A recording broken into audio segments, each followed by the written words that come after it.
اعوذ باللہ من الشیطان الرجیم بسم اللہ الرحمن الرحیم اللہم وفقنا لما تحب وترضى واجعل عاقبۃ امورنا خیرا ولا تکلنا الی انفسنا طرفۃ عین ابدا رب ادخلنی مدخل صدق واخرجنی مخرج صدق واجعل لی من لدنک سلطانا نصیرا۔ حالات، مناسبات و حادثات میں سب سے پہلی مناسبت محرم الحرام ہے اور عشرۂ عزائے حسین ابن علی علیہ السلام۔ یہ ہر چند سوگوار اور سوگ کی مناسبت ہے، لیکن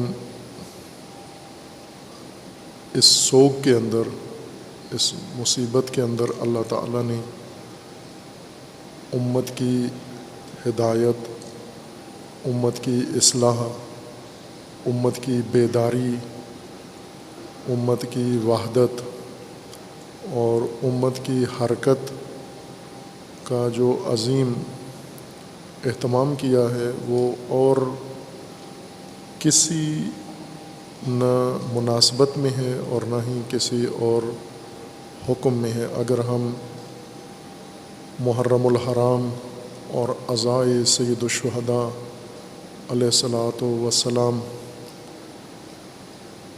کی طرح دوسری کوئی چیز اسلامی ملاحظہ کرنا چاہیں تو وہ حج ہے۔ حج میں جو کچھ اللہ تعالیٰ نے مقرر فرمایا ہے، جس حکمت، جس فلسفہ کے تحت یہ عظیم عبادت اللہ نے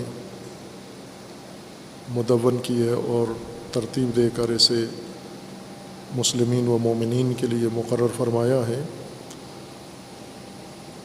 حج کے بعد سید الشہداء علیہ السلام کی عزا میں وہ خاصیت موجود ہے اور دونوں کے اندر تعلق بھی ہے۔ جس طرح علامہ اقبال رحمۃ اللہ علیہ نے اس حقیقت اور راز سے پردہ ہٹایا ہے کہ یہ ایک حقیقت ہے، ایک داستان ہے، رنگین بھی ہے، سادہ بھی ہے۔ اس کا آغاز اسماعیل ہیں، ابراہیم خلیل ہیں، اور اس کی منتہا اور اس کی انتہا حسین علیہ السلام ہے۔ لیکن متاسفانہ نہ حج ابراہیمی روح کے ساتھ آج انجام پاتا ہے اور نہ عزا حسینی روح کے ساتھ انجام پاتی ہے۔ حج بھی رسم بن گیا ہے اور عزا بھی رسم بن گئی ہے، جبکہ حج بھی ایک رزم کا نام ہے اور عزا بھی ایک رزم کا نام ہے۔ حضرت ابراہیم خلیل علیہ السلام نے بحیثیت امام الناس اللہ کے فرمان پر امت کی ہدایت کے لیے پہلے حکم خدا پر مرکزیت قائم کی، کعبہ کی، اور پھر اللہ کے حکم سے لوگوں میں اعلان کیا حج اکبر کا، دعوت دی لوگوں کو، اور پھر اس کے بعد خداوند تبارک و تعالیٰ نے حضرت ابراہیم کے نقش قدم کو سرمشق قرار دیا اور اسے عبادت کا درجہ دیا، حج کا درجہ دیا، اور قیامت تک آنے والے مومنین کو دعوت دی حضرت ابراہیم کی زبان سے کہ آپ نے سال میں یا زندگی میں ایک دفعہ اس میقات پر حرم میں حاضر ہو کر مشق انجام دینی ہے سرمشق ابراہیمی کے مطابق۔ اور یہ عمل رسول اللہ صلی اللہ علیہ وآلہ وسلم نے احیاء کیا۔ رسول اللہ سے پہلے جاہلیت کا حج انجام پاتا تھا۔ ندائے ابراہیمی پر کعبہ کی تعمیر اور تشکیل کے بعد لوگ دور دراز سے کعبہ ضرور آتے تھے، لیکن جاہلیت کے طریقے سے آتے تھے، جاہلانہ عمل آ کر انجام دیتے تھے، طواف بھی کرتے تھے، قربانی بھی کرتے تھے، لیکن سب کچھ جاہلانہ انداز میں کرتے تھے۔ طواف کرتے ہوئے سیٹیاں بجاتے تھے، ناچتے تھے، ڈانس کرتے تھے، دھمال کرتے تھے، جیسا قرآن کریم میں ذکر فرمایا ہے کہ سیٹیاں بجانا، اچھلنا، کودنا، ہلڑ بازی کرنا، شور شرابہ کرنا، یہ ان کی مکہ میں حاضری کے بعد یہ عبادت ہوا کرتی تھی۔ جانور کاٹتے تھے، ان جانوروں کا خون کعبے کی دیواروں پر مل دیتے تھے اور اس کا گوشت بھی لٹکا دیتے تھے، اور یہ سمجھتے تھے کہ یا خود پی بھی لیتے تھے بعض اوقات، اور یہ سمجھتے تھے کہ یہ گوشت جو ہم نے کعبے میں لٹکا دیا ہے یا خون کعبے کے پتھروں پر مل دیا ہے، یہ ہماری نظر ہے، ہماری نیاز ہے، ہماری قربانی ہے۔ طواف کرتے تھے ننگے ہو کر، کپڑے اتار کر، عریان ہو کر طواف کرتے تھے، سیٹیاں بجاتے تھے، ہلڑ بازی کرتے تھے۔ رسول اللہ صلی اللہ علیہ وآلہ وسلم نے آ کر کعبہ کی تطہیر کی۔ بت بھی انہوں نے رکھے ہوئے تھے کعبہ کے اندر، اور بتوں کی پرستش کرتے تھے، پوجا کرتے تھے، بتوں سے جا کر حاجتیں مانگتے تھے، دعائیں مانگتے تھے، نظر نیاز بتوں پہ کرتے تھے، اور حج جاہلانہ طریقے سے کرتے تھے۔ رسول اللہ صلی اللہ علیہ وآلہ وسلم نے کعبہ کی تطہیر کی اور ابراہیمی سنت کو احیا کیا، ابراہیمی حج زندہ کیا، ابراہیمی طریقہ لوگوں کو تعلیم دیا، اور ابراہیمی طرز پر خود بھی عمل کیا، اور اپنی امت کو بھی ابراہیمی حج کی تعلیم بھی دی اور عمل کروایا ان سے۔ لیکن یہ رسول اللہ صلی اللہ علیہ وآلہ وسلم کا احیاء سنت ابراہیم کچھ عرصہ تک رہا، قائم رہا، اور ابراہیمی طرز پر رسول اللہ کی امت حج بجا لاتی تھی، لیکن آہستہ آہستہ خصوصاً جب حج حکمرانوں کے قبضے میں آ گیا، بنو امیہ کے اختیار میں آ گیا، کعبہ پر انہوں نے قبضہ کر لیا اور کعبہ کو اپنی خواہشات اور اپنے اقتدار کے لیے استعمال کرنا شروع کیا، یہ حج محض ایک رسم بن گیا، روح ابراہیمی اس سے نکل گئی، خارج ہو گئی۔ اور جس طرح قرآن کریم میں اللہ تعالیٰ نے حضرت ابراہیم کو جو امامت کے مناصب تھے ان تک پہنچنے کے لیے کلمات و آزمائشوں میں مبتلا کیا، اور وہ آزمائشیں جب مکمل ہوئیں اور حضرت ابراہیم نے ان آزمائشوں پر مکمل طور پر عمل کیا، اللہ کی طرف سے یہ فرمان آیا کہ اب آپ نے جو کچھ ماموریت تھی انجام دی ہے، باقی مرحلہ ہم اسے آخرین کے لیے چھوڑ دیتے ہیں۔ اور حضرت ابراہیم نے ہر مرحلے میں جو بھی اللہ نے حضرت ابراہیم کو منصب دیا تو ذریت کے لیے بھی طلب کیا، کوئی توفیق دی اس کو ذریت کے لیے طلب کیا، ہر چیز اپنی ذریت کے لیے بھی مانگی، اور اللہ تعالیٰ نے حضرت ابراہیم کی ذریت میں وہ سب کچھ مقرر فرما دیا جو اللہ نے حضرت ابراہیم کے لیے مقرر فرمایا تھا۔ اور پھر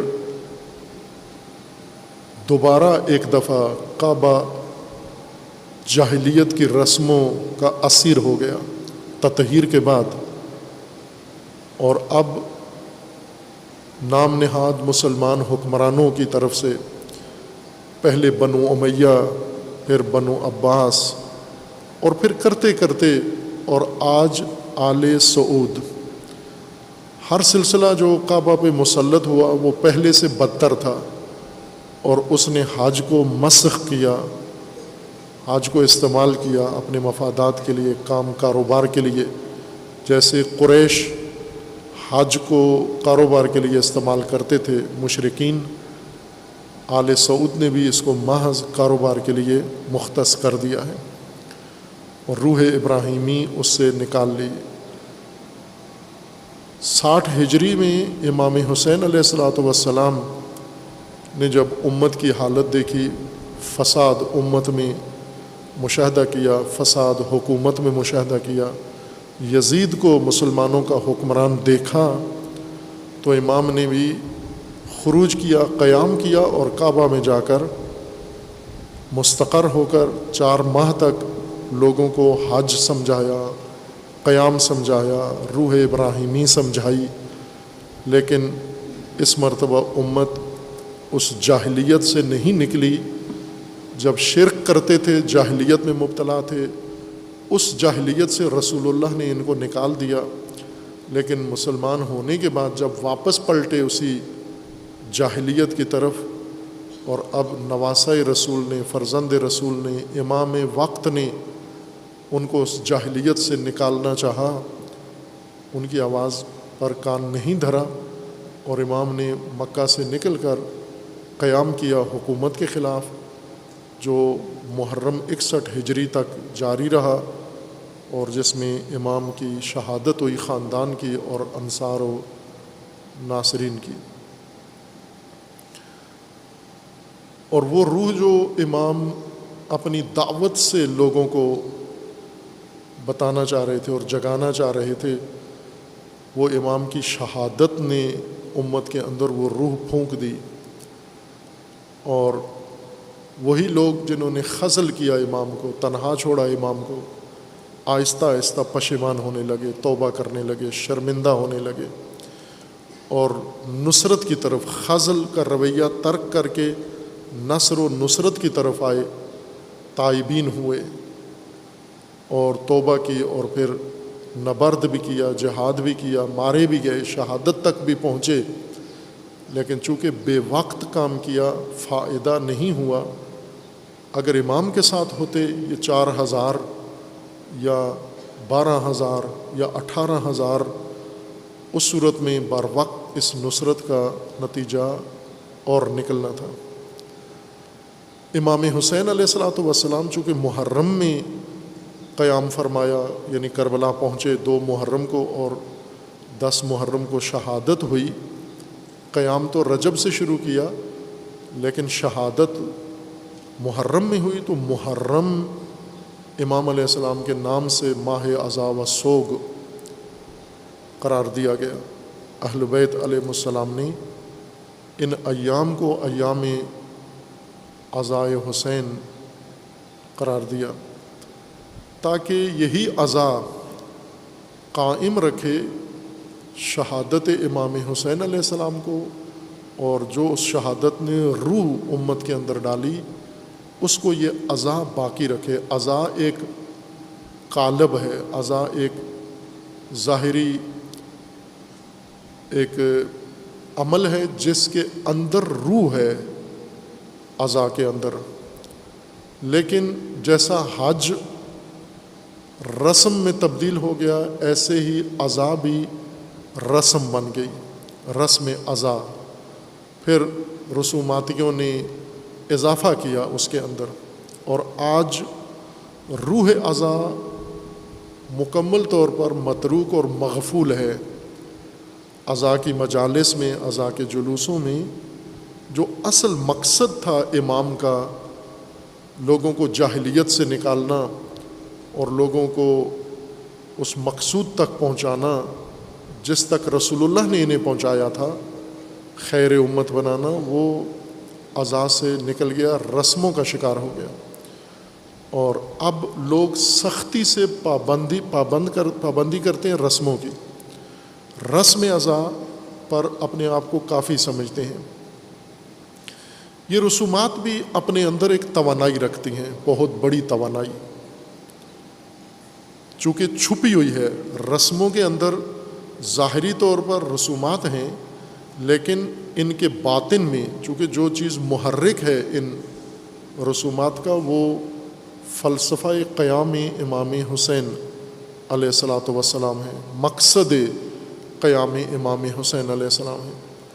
اور اگر ایک توانائی والی چیز کسی قوم کے پاس ہو اور اسے نہ پتہ ہو کہ اس کے اندر کتنی توانائی ہے، ایک قوم ممکن ہے ایسی آ جائے جو اس کے اندر چھپی ہوئی پنہان توانائی کو کشف کر لے، جیسا کہ ہم سائنس میں دیکھتے ہیں کہ انسان ہزاروں سال سے زمین پر زندگی گزار رہا تھا اور انہی ذرات کے اندر توانائی موجود تھی اور اسے اس توانائی کی خبر نہیں تھی۔ پانی میں توانائی موجود تھی، سورج کی روشنی میں توانائی موجود تھی، ہواؤں میں توانائی موجود تھی، اور ان مٹی کے مختلف ذرات کے اندر توانائی موجود تھی اور بھرپور توانائی تھی۔ لیکن غافل انسان، جاہل انسان اور بے خرد انسان ان مٹی کے ذروں سے کھیلتا رہا، پانی میں نہاتا رہا، ہواؤں پہ گڈیاں اڑاتا رہا، سورج کی توانائی پہ کپڑے سکھاتا رہا۔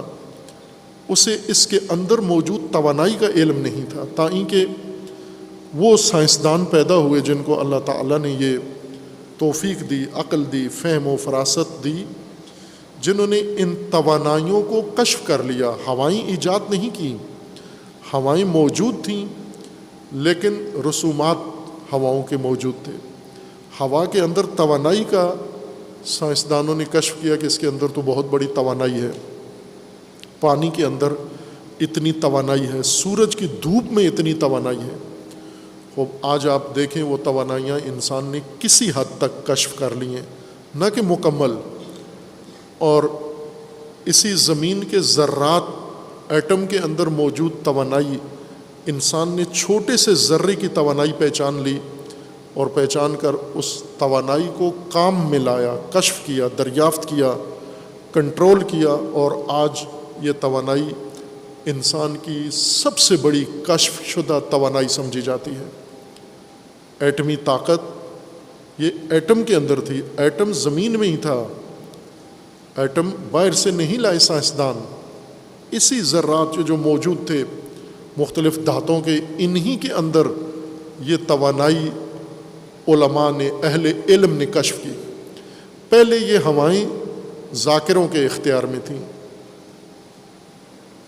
یہ خطیبوں کے اختیار میں تھی، شاعر مٹی کے قصیدے پڑھتے تھے، ہواؤں کے قصیدے پڑھتے تھے، سورج کی دھوپ کے قصیدے پڑھتے تھے، شاعری کرتے تھے ان چیزوں کے اوپر، لیکن اس کے اندر موجود توانائی کا علم نہیں تھا انہیں۔ اس میں کھیلتے تھے، ہواؤں پہ کھیلتے تھے، گڈیاں اڑاتے تھے، پانی میں کھیلتے تھے، سوئمنگ کرتے تھے، سورج کی دھوپ سے اور فائدے اٹھاتے تھے، لذت محسوس کرتے تھے۔ سردیوں کی دھوپ میں خصوصاً دھوپ سینکتے تھے گرم ہونے کے لیے۔ لیکن جب علماء تک نوبت پہنچی، اہل علم تک نوبت پہنچی، سائنسدانوں تک باری آئی اور باشعور لوگوں کی باری آئی، انہوں نے یہ نہفتہ پنہان توانائی ساری سمجھ لی، کشف کر لی، اور انہی نادانوں کو جو اس سے کھیل کود میں استعمال کر رہے تھے، انہی کو وہ توانائی نکال کے پیش کر دی۔ یہی توانائی جیسے آج آپ بیٹھے ہوئے استفادہ کر رہے ہیں، یہ بجلی اسی کا ایک حصہ ہے، یہ ہوا اسی کا ہے، یہ گاڑیاں اسی کا نتیجہ ہے، یہ سب کچھ زمین کے اجزاء کے اندر موجود توانائی کو اہل علم نے کشف کر لیا۔ یہ جو رسمیں عزاداری کے نام پر بجا لاتے ہیں آپ، ان کے اندر اس سے بھی بڑی توانائی ہے، ایٹم سے بھی بڑی توانائی ہے۔ چونکہ ایٹمی توانائی بہت کچھ کر سکتی ہے، انسان کو حرکت میں نہیں لا سکتی۔ سورج کی توانائی انسان کو فائدے پہنچا سکتی ہے، انسان کو حرکت میں نہیں لا سکتی، بیدار نہیں کر سکتی۔ ہوائیں انسان کے لیے بہت فائدہ مند ہیں، لیکن انسان کو حرکت نہیں دے سکتی، کربلا کی توانائی اور حج کی توانائی امت بنا سکتی ہیں۔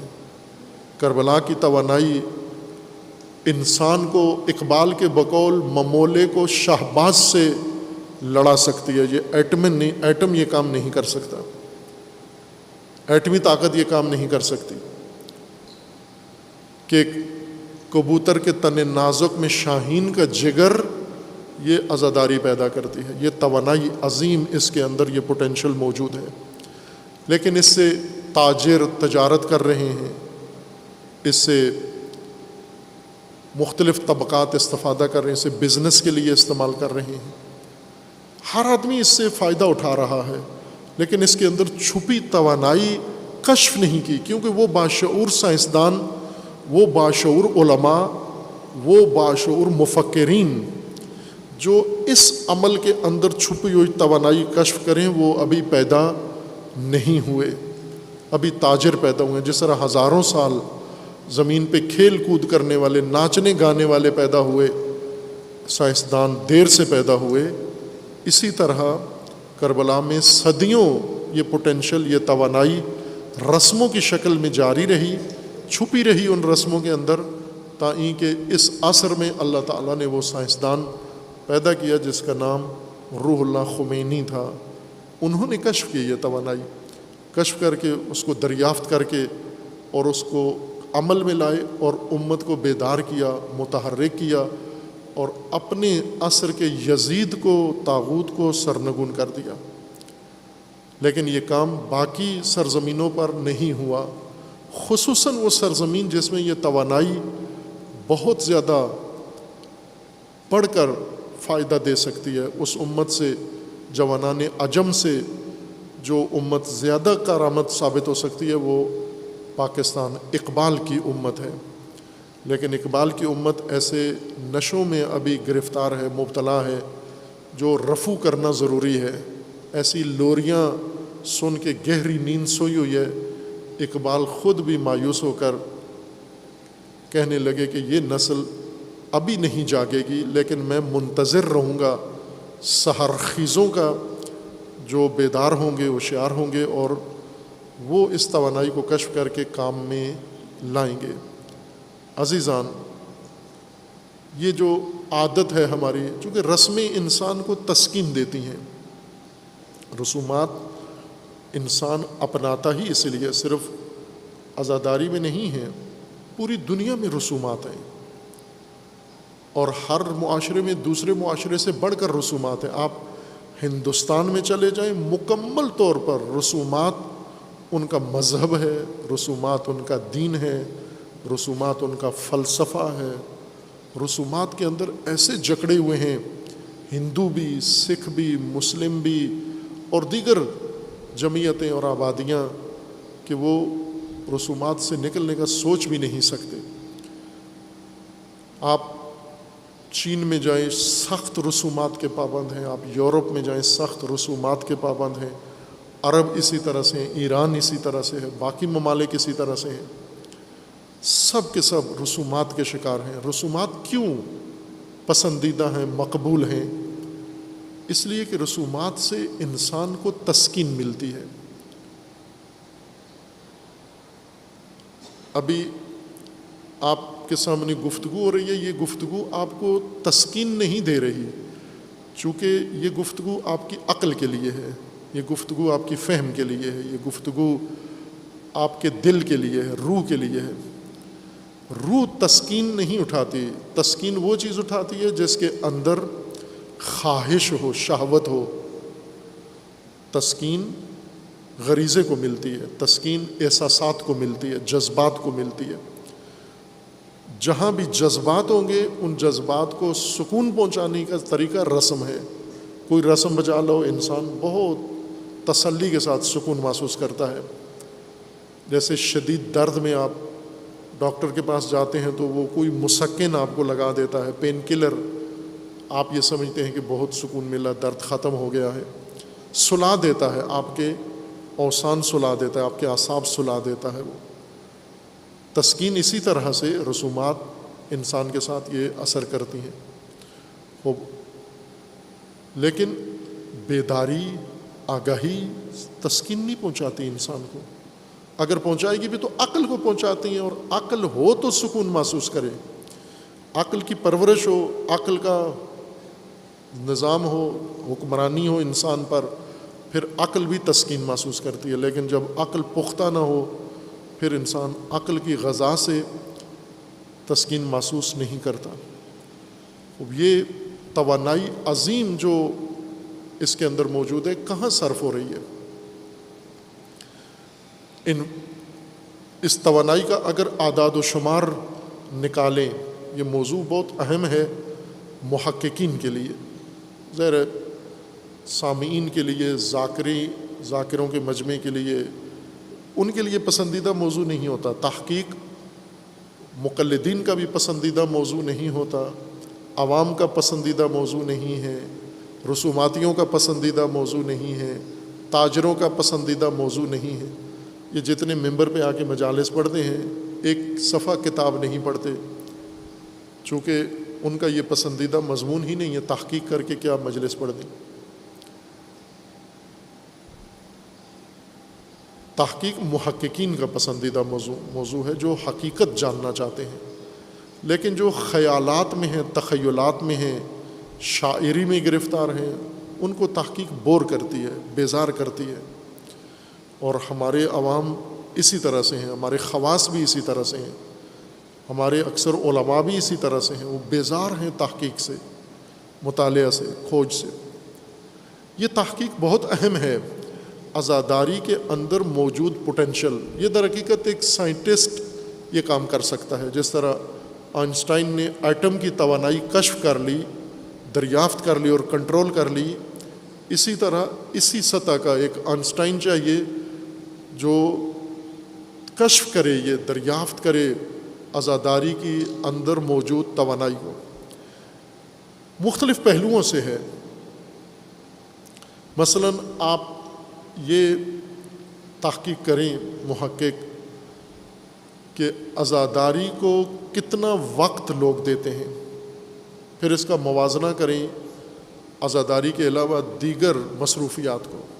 مثلا کاروبار کو کتنا وقت ملتا ہے، حکومتی امور کو کتنا وقت ملتا ہے، تعلیم کو کتنا وقت ملتا ہے، اصلاحات کو کتنا وقت ملتا ہے. یہ سارے امور جتنے اچھے اچھے کام ہو رہے ہیں ان کے لیے جو وقت دیا جاتا ہے اس کو آپ شمار کریں، اور عزاداری کو جتنا وقت دیا جاتا ہے تو یقیناً عزاداری تمام انسان کی فعالیتوں میں سر فہرست ہوگی وقت کے لحاظ سے، کہ سب سے زیادہ وقت اس کو دیا جاتا ہے. مثلا آپ ایک مجلس میں فرض کریں اگر 1000 انسان ہیں اور یہ 1000 انسان 1 گھنٹہ انہوں نے مجلس سنی ہے تو 1000 گھنٹہ انہوں نے دیا ہے. یوں نہیں کہ 1000 گھنٹہ، گھر سے آ کے گھر جانے تک یہ سارا وقت عزاداری کا وقت ہے. تو معمولاً ایک آدمی کو 5، 6 یا 7، 8 گھنٹے لگ جاتے ہیں روزانہ. تو یہ 8 گھنٹے ان 1000 آدمیوں کے 8 گھنٹے ہیں. پھر آپ اندازہ لگائیں کہ کتنی مجالس ہوتی ہیں، کتنے لوگ اس میں شریک ہوتے ہیں، کتنے لوگ اس کے انتظام کرتے ہیں، اہتمام کرتے ہیں، اور صرف وقت کتنا دیتے ہیں. اس کو آپ حساب کریں، کمپیوٹر جل جائے گا آپ کا جب یہ اعداد و شمار وقت کے لحاظ سے دیکھیں. پھر آپ یہ دیکھیں کہ پاکستان کی تعمیر کے لیے کتنا وقت دیا جاتا ہے، پاکستان کے دیگر امور کے لیے کتنا وقت دیا جاتا ہے، بہت مایوسی ہوگی. تعلیم کو کتنا وقت دیا جاتا ہے، بہت مایوسی ہوگی. صحت و سلامتی کو کتنا وقت دیا جاتا ہے، مایوسی ہوگی. نہیں دیتے لوگ ان چیزوں کو وقت، لیکن یہاں دیتے ہیں وقت. اسی طرح مالی پوٹینشل اس کے اندر کتنا ہوتا ہے. پچھلے سال، اس سال بھی شاید کریں، پچھلے سال بعض ٹی وی چینلز نے یہ تحقیق کی تھی اندازوں کے ساتھ، اپنے پیرامیٹرز کے ساتھ، کہ 10 دنوں میں عزاداری پہ جو خرچہ ہوا ہے ان کے بقول 650 ارب روپیہ صرف 10 دنوں میں پاکستان میں خرچ ہوا ہے، باقی دنیا میں نہیں. اور جو ان کے میں نے معیارات دیکھے تو اس میں سے بہت ساری چیزیں ان کے علم میں نہیں تھیں، انہیں نہیں پتہ تھا کہ یہ بھی خرچوں میں شامل ہے. یہ اسی طرح آپ دیکھیں کہ حکومت کتنی توانائی خرچ کرتی ہے محرم کے اندر، پولیس، حکومتی ادارے، انٹیلیجنس. اسی طرح بانیان مجالس جو توانائیاں خرچ کرتے ہیں، جگہ فراہم کرتے ہیں، امام بارگاہ بناتے ہیں، پیسہ خرچ کرتے ہیں، اور پھر اس کے بعد یہ میدان فراہم کرتے ہیں. یہ ساری توانائیاں ہیں. یہ جو ممبروں پہ آ کے بیٹھتے ہیں ان کے اندر بھی توانائی ہے. ہزاروں لاکھوں افراد ذاکر کے شکل میں یا خطیب کی شکل میں آ کے مجالس سے خطاب کرتے ہیں. اس کے علاوہ ماتمی ہیں، نوحہ خوان ہیں، اور ان کو جو خدمات پیش کی جاتی ہیں، یہ ساری توانائی ہے. یہ سب پوٹینشل ہے. اس کو اگر ایک محقق علمی بنیادوں پر شمار کرے، اعداد و شمار، کہ کتنی توانائی اس کے اندر لگتی ہے. اب اس توانائی کا نتیجہ دیکھیں کہ اس کا مطلب یہ ہے کہ شیعہ قوم کے پاس توانائی تمام باقی جمعیتوں سے زیادہ ہے. توانائی کے لحاظ سے یہ سب سے غنی، سب سے زیادہ سرمایہ دار شیعہ ہیں، چونکہ باقی اتنا وقت اپنے اپنے مذاہب کو نہیں دیتے جتنا شیعہ دیتے ہیں. اتنا مال خرچ نہیں کرتے. 10 دنوں میں کون سا سنی ہے طبقہ ہے جو 10 دنوں میں 650 ارب روپے اپنے مذہب پر خرچ کرتا ہو؟ سال میں بھی خرچ نہیں کر سکتے. اگر آپ بعض مسالک کا جمع کریں پیسہ، وہ سال میں بھی اتنا نہیں خرچ کرتے. وقت جتنا دیتے ہیں، اہتمام جتنا کرتے ہیں، یہ سب طاقت ہے، یہ سب توانائی ہے. لیکن یہ توانائی ضائع ہو رہی ہے. یہ توانائی دوسرے لوٹ کے لے جا رہے ہیں، تاجر اٹھا کے لے جا رہے ہیں. میں ایک ہندوستان کے طالب علم تھے ہمارے دوست قم مقدسہ میں، تو ان سے پوچھا میں نے، چونکہ ہندوستان ایک زمانے میں تشیع کی علمی میراث کا مرکز رہا ہے. تمام بڑی کتابیں، بلکہ تشیع بھی نہیں، اسلامی میراث کا مرکز ہندوستان رہا ہے. ایک زمانہ ایسا تھا. جتنی کتابیں ہیں حدیث کی، تفسیر کی، تاریخ کی، فلکیات کی، فلسفہ کی، نجوم کی، ادبیات کی، یہ تمام کتابیں ہندوستان میں چھپتی تھیں.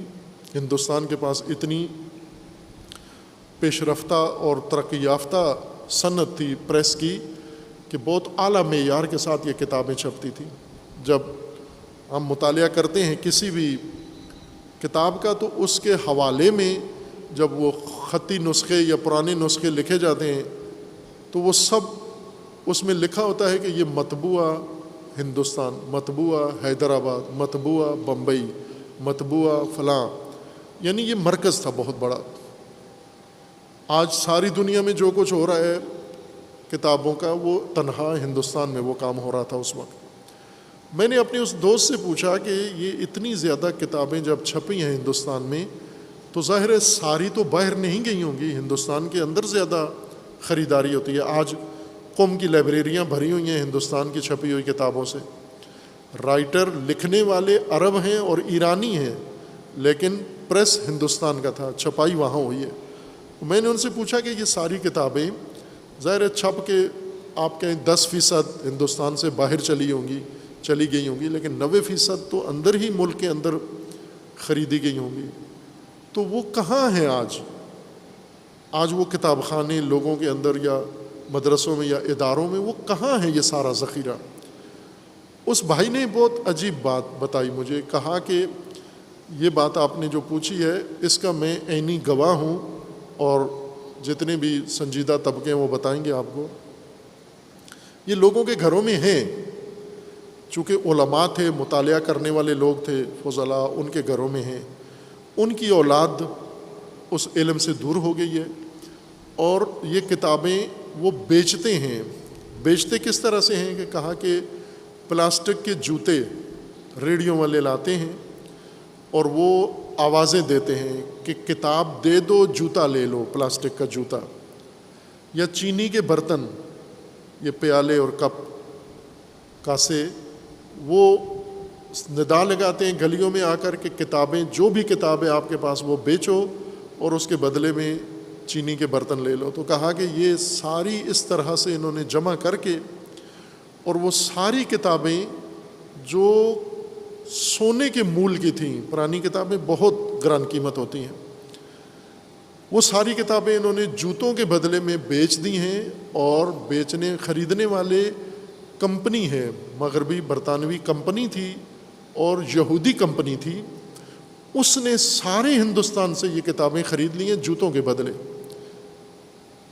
یا پتیسا دیتے تھے وہ بچوں کا، جو خوش مزہ چینی سے وہ بناتے ہیں مشین سے، وہ پتیسا بنا کے دیتے تھے، جواب میں قیمتی کتاب لے لیتے تھے.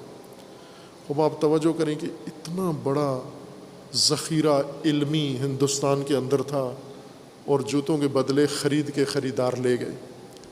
اس سے زیادہ ظلم جو کتابوں کے ساتھ ہوا، اس سے زیادہ ظلم عزاداری کے ساتھ ہو رہا ہے، محرم کے اندر ہو رہا ہے. جتنے ڈوم، مراسی، پانڈی جتنے بھی تھے، انہوں نے اپنے اپنے پیشے چھوڑ کے محرم اپنا لیا آ کر، اور یہ آ کر وہ ساری توانائی، یہ وقت اتنا، یہ بھی ہدر چلا گیا، وہ پیسہ بھی، وہ سب کچھ دیا کچھ بھی نہیں، چونکہ یہ طاقت ان کے علم میں نہیں ہے کہ یہ بہت بڑی طاقت ہے، یہ اس کو استفادہ کریں. خوب علماء سے توقع ہے، عوام کو بھی ہے، اور اللہ نے بھی ان کی یہی ذمہ داری لگائی ہے کہ علماء کم از کم تجارت نہ کریں محرم میں، رسومات پر اکتفا نہ کریں، بلکہ اس کے اندر چھپی ہوئی توانائی تک پہنچیں، اور اس توانائی کو اس جہت میں استعمال کریں جس کے لیے یہ اہتمام کیا تھا اہل البیت علیہ السلام نے.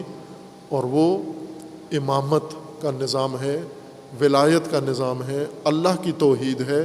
جس طرح سید الشہداء نے فرمایا، میں ہوں سزاوار زیادہ، حقدار زیادہ، اہل زیادہ، لائق زیادہ اللہ کے دین کی نصرت کے لیے، لتکون کلمۃ اللہ حی العلیٰ، تاکہ کلمہ خدا سربلند رہے. یہ مقصد ہے کلمہ خدا سربلند رکھنا. اب اتنی توانائی ہوتے ہوئے محرم میں جو ظاہر ہوتی ہے، نمایاں ہوتی ہے، ہم مفلس بھی ہیں، ہم فقیر بھی ہیں، ہم غلام بھی ہیں، ہم محتاج بھی ہیں. اتنی توانائی ہوتے ہوئے ہمیں مجلسوں کے لائسنس لینے پڑتے ہیں، ہمیں جلوسوں کے لائسنس لینے پڑتے ہیں، ہمیں ان پولیس والوں کی منتیں کرنا پڑتی ہیں، اور وہ آ کر کہیں بھی روکنا چاہیں روک دیتے ہیں. وہ جس قوم کے پاس اتنی توانائی ہو، وہ اتنی مشکلات کا شکار ہو سکتی ہے، نہیں ہونا چاہیے، لیکن یہ توانائی ساری تاجر لے اڑتے ہیں. جیسے وہ ہندوستان کے اندر جوتوں کے بدلے کتابیں لے لیتے تھے، یہاں فیسوں کے بدلے وہ توانائی ساری ضائع کر دیتے ہیں. توجہ، یہ نسل جوان توجہ کرے، جس کی اگر ایک فرد کی بھی توجہ اس موضوع کی طرف آئے اور وہ اس توانائی کو کشف کرے، اور کشف کر کے اس کو دوسروں کے سامنے پیش کرے، تو جو کچھ سائنسدانوں نے زمین کے اندر موجود توانائی کشف کر کے بتائی، تو ساری دنیا آج اس سے فائدہ اٹھا رہی ہے. کربلا کی توانائی سے، عزا کی توانائی سے ساری دنیا بہرہ مند ہوگی. صرف شیعہ نہیں، سنی بھی ہوگا، اور ہر انسان ہوگا، غیر مسلم بھی اس سے بہرہ مند ہوگا. لیکن ہم رسومات میں سارا وقت ضائع نہ کر دیں، ان کے اندر موجود توانائی کو بھی سمجھیں اور اس کو کام میں لائیں. دوسرا موضوع جو آج 5 اگست ہے، 5 اگست روز شہادت شہید حسینی، عارف حسین حسینی قائد فقید رحمۃ اللہ علیہ ہے. اب ہر سال ان کی برسی ہوا کرتی تھی، یہاں جامعہ میں بھی اور پشاور میں بھی. ان کے مقتل میں 5 اگست روز مقتل ہے، اور پشاور مدرسہ ان کا مکان اور جائے مقتل ہے، ان کا جائے قتل ہے. وہاں پر اس سال بھی ہے، وہاں ابھی مجلس جاری ہے، عزاداری سید الشہداء علیہ الصلوۃ والسلام، اور وہاں پر مختلف مومنین وہاں موجود ہیں. میں حاضر نہیں ہو سکا، چونکہ یہاں جو سلسلہ مجالس کا ہے، فاصلہ دور ہونے کی وجہ سے اس کی خاطر وہاں نہیں گئے. لیکن وہاں مجلس امام حسین علیہ الصلوۃ والسلام، عزاداری سید الشہداء علیہ السلام وہاں برپا ہے، اور مومنین اس میں شریک ہیں. خوب عزیزان، میں رات کی مجلس میں بھی اشارہ کیا تھا کہ امام خمینی رحمۃ اللہ علیہ نے شہید حسینی کی شہادت کی مناسبت سے ایک بہت ہی اہم پیغام ملت پاکستان کے نام صادر کیا، اور اس میں شہید حسینی کی شہادت کا سبب امام نے ذکر کیا، اور وہ یہ تھا، یہ جملہ تھا امام کا: جس دن سے یہ پیغام صادر ہوا اس دن سے آج تک ایک طالب علم کی حیثیت سے، ادنا طالب علم کی حیثیت سے، میں نے یہ توجہ مبذول کرائی ہے پاکستانیوں کو کہ اس جملے پہ غور کرو، یہ کیا جملہ ہے جو امام نے بیان کیا، لیکن مجھے نتیجے میں کچھ نظر نہیں آیا۔ ویسے امام کے عاشق پاکستان میں بہت ہیں، امام خمینی کے، شہید حسینی کے عاشق بہت ہیں، لیکن یہ عشق جذبات کی حد تک ہے، فکر کی حد تک ابھی یہ شروع نہیں ہوا۔ عشق اس میں ابھی وہ مرحلہ جو عاشق کرتے ہیں فنا کا معشوق کے اندر، وہ نہیں ہوا، ابھی جذبات کا نام عشق رکھا ہوا ہے، عشق ابھی شروع نہیں ہوا۔ اصل میں عشق بالکل علیحدہ چیز ہے، جذبات علیحدہ چیزیں۔ جذبات ایک حیوانی نوعیت کی چیز ہے اور عشق خالص ملکوتی چیز ہے، لیکن فرق نہ ہونے کی وجہ سے ہم عموماً جذبات کو، شہوتوں کو عشق کہتے ہیں، جیسے عموماً نامحرم کے ساتھ ناجائز تعلقات کو عشق کہتے ہیں کہ فلاں کو فلاں سے عشق ہو گیا، عشق نہیں ہوا، شہوت ہوئی اس کے ساتھ۔ اسی طرح احساسات اور جذبات علیحدہ ہیں۔ عشق دعوے دار ہیں ہم عشق امام کے اور عشق شہید حسینی کے، لیکن اس عشق کے آثار نظر نہیں آتے۔ اگر ہوتے تو امام نے، آپ کے ایک معشوق نے آپ کے دوسرے معشوق کی شہادت پر یہ پیغام عاشقوں کو دیا ہے کہ اگر یہ حقیقت علماء، مدرسے، خطبہ اپنی قوم کو بتا دیتے کہ ایک دین کے اندر دو متضاد راستے نہیں ہو سکتے، یعنی دونوں دینی نہیں ہو سکتے، دونوں تشیع نہیں ہو سکتا، یہ متضاد چیزیں، تو یہ شہید زندہ ہوتے ہمارے پاس، یہ زندہ ہوتے ہمارے پاس۔ اور یہی وہ مطلب جو کربلا میں بھی باعث بنا کہ متضاد راہوں کو اسلام ہی کہا جا رہا تھا۔ جو سید الشہداء کو نہیں مانتا وہ بھی مسلمان ہے، جو سید الشہداء کے مخالف ہے وہ بھی مسلمان ہے، یہ سب اسلام ہے، متضاد۔ یہ تضاد ہے در حقیقت جس نے ساری گمراہی پیدا کی ہوئی ہے کہ ہم متضاد راہوں کو، امام حسین بھی کا راستہ بھی اسلام ہے اور بالکل امام حسین کے الٹ راستہ بھی، یہ بھی دین ہے ہمارا، نصر بھی دین ہے، خذل بھی دین ہے۔ کوئی ناصر ہے امام کا وہ بھی دینی شخصیت ہے، جو کوئی خاذل ہے امام حسین کا وہ بھی دینی شخصیت ہے، اور ہم دونوں کو مساوی پروٹوکول دیتے ہیں۔ اس نے تباہی کی ہے، امام خمینی فرماتے ہیں اس نے تباہ کیا ہے تمہیں، اس نے یہ شہید تم سے چھینا ہے، اور تمہاری مصیبت رہے گی باقی جب تک یہ آنکھ نہیں کھلتی تمہاری کہ متضاد راستے دینی نہیں ہو سکتے۔ متضاد راہوں میں دونوں دینی نہیں ہو سکتے، ایک دینی ہوگا، ایک غیر دینی ہوگا۔ جو دین نہیں ہے اسے چھوڑنا ہوگا، آپ نے اسے ترک کرنا ہوگا، جو ہم نہیں کر سکے، نہیں کیا، اور شاید کرنے کے لیے تیار بھی نہیں ہیں، کیونکہ امام نے کہا تھا کہ اگر یہ بات مدرسے بتا دیتے، حوزہائے علمیہ، اگر یہ بات روحانیون یعنی علماء بتا دیتے، مبلغین بتاتے، تو یہ بات راز کھلنا تھا، جبکہ نہ ہمارے مدرسے یہ بات کرتے ہیں، نہ ہمارے علماء یہ بات کرتے ہیں، نہ ہمارے انقلابی یہ بات کرتے ہیں۔ یہ بات کرنے سے مراد یعنی وہ متضاد راستے بتاؤ امت کو کہ یہ دو راستے، یہ درست راستہ ہے، یہ متضاد راستہ ہے، جو عملاً قوم جس کے اندر گرفتار ہے وہ مصداق نشاندہی کر کے بتاؤ لوگوں کو کون سے متضاد راستے ہیں جن میں یہ امت گرفتار ہے، جن میں یہ امت پھنسی ہوئی ہے۔ اور جب تک وہ متضاد راستوں میں فرق نہیں کیا جاتا یہ تباہی جاری رہے گی۔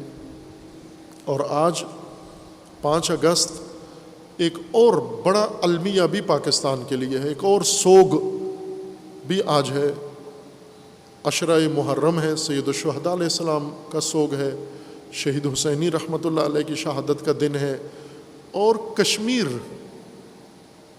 5 اگست کو مودی نے ہضم کر لیا، نگل لیا، اور کشمیر کی قربانیاں ضائع کیں، خصوصاً پاکستان کے اندر اقتدار پرست، شہوت اقتدار میں مست حکمرانوں نے کشمیر کو اپنے اقتدار کی خاطر فروخت کیا۔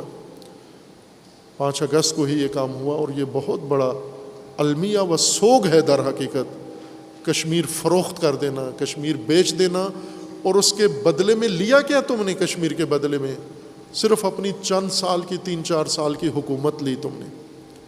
اتنی قیمت ہے اس میں؟ یہ بالکل عمر سعد ہے وہ شخص جس نے رے کی لالچ میں امام حسین کو قتل کیا۔ کشمیر کا سودا وہی قتل حسین کے برابر ہے، کشمیر کو فروخت کرنا قتل حسین کے برابر ہے۔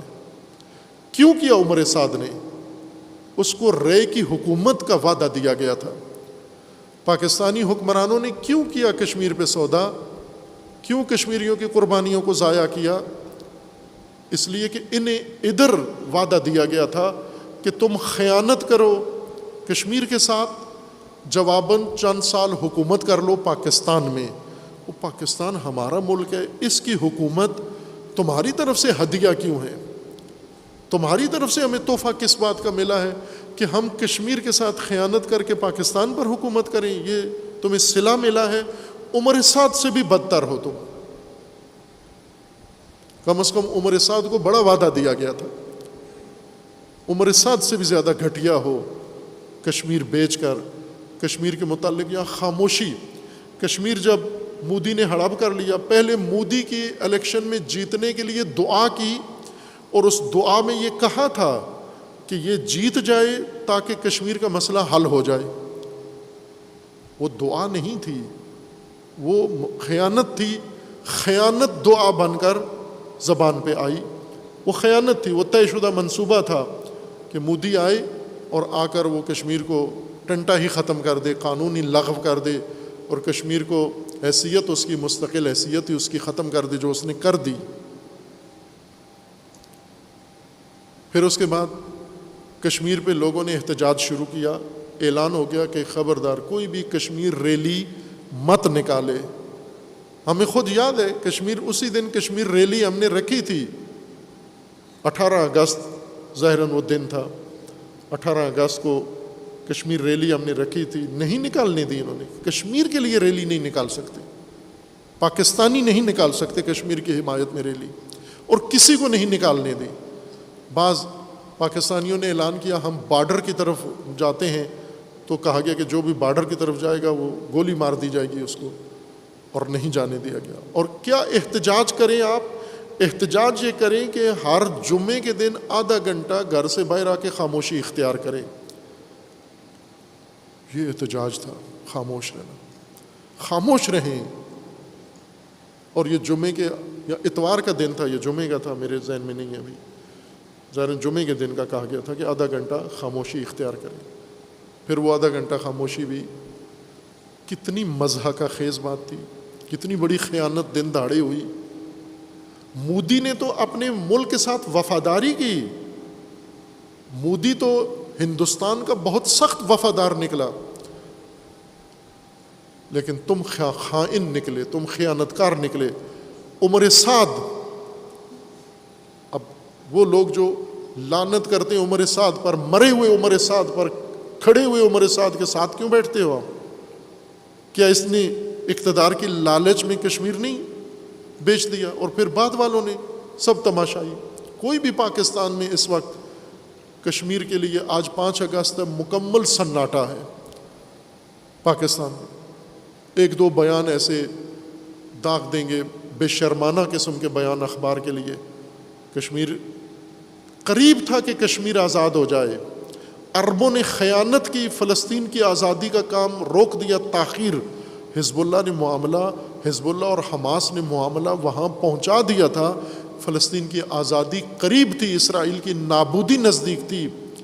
کشمیری مجاہدین نے معاملہ وہاں پہنچا دیا تھا کہ کشمیر کی آزادی نزدیک تھی۔ ادھر عربوں نے خیانت کی، ادھر انہوں نے خیانت کی۔ اور دونوں سرزمینیں، یہ خیانت پرویز مشرف نے ڈیزائن کی یا اسے ڈیزائن کر کے دی گئی صہیونیوں نے، اور اجرا دوسرے اس کے جانشین نے آ کر دی، اور یہ خیانت دن دہاڑے ہو گئی۔